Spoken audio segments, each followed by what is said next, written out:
L'Afrique a été pillée et continue de l'être, avec la complicité de certains de nos dirigeants. On lui a dérobé ses forces vives, son capital humain, ses cerveaux, et on a assassiné ses leaders. Je pense à Steve Biko, à Lumumba, à Thomas Sankara. Mais si l'Afrique a eu à connaître un ralentissement dans son progrès, il ne faut pas pour autant oublier que l'Afrique a connu une explosion extraordinaire de la science, comme ce fut le cas en ancienne Égypte. Oui, man.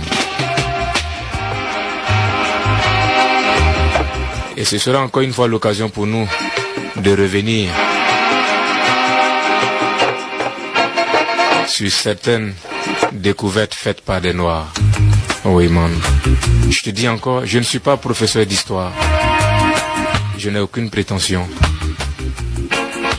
Je sais juste que j'ai un vice, j'ai un problème. Je lis beaucoup, je cherche beaucoup. Je veux comprendre afin de partager avec mes frères et mes sœurs. Pour qu'ils prennent confiance et comprennent que nous pouvons y arriver, que nous devons y arriver. Même si aujourd'hui, nous avons certains chefs d'État qui sont prêts à piller l'Afrique, qui sont prêts à faire tuer des journalistes, qui sont prêts à faire assassiner des opposants, qui refusent juste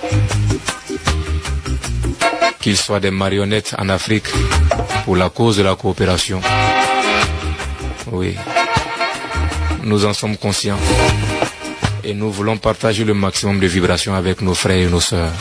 Oui, pour que la jeunesse africaine comprenne qu'aujourd'hui, il est grand temps de se réveiller. Jeunesse africaine, réveille-toi. Arrête de perdre le temps dans les maquis. Arrête de perdre le temps dans ce que tu appelles faroter. Parce que pendant que tu fais le malin, les jeunes japonais, chinois sont en train de travailler. Oui, man. Je sais que tous les moyens aujourd'hui sont là pour t'abrutir. Quand tu allumes ta télévision, rien de bon. Tu écoutes la radio, généralement rien de bon. Tu vas à l'école, généralement rien de bon. On préfère te parler de De Gaulle que de te parler de Sankara ou de Lumumba. Mais comme aujourd'hui tout est à ta disposition, tu ne peux pas continuer de rester dans l'ignorance. Et encore une fois, Rasta te dit, fouille dans la Bible, là-bas se trouve la vérité du peuple noir. Notre King James Version, c'est la version qu'on t'invite à écouter.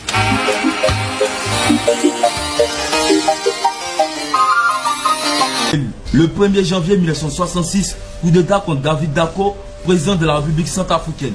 Le 3 janvier 1966, coup d'État contre Maurice Yameogo, président de la République du Burkina Faso. Le 26 octobre 1972, coup d'État contre Hubert Maga, président de la République du Bénin.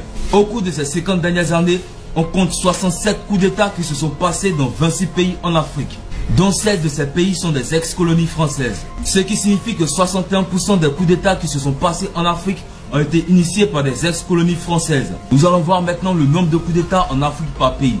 Ex-colonies françaises.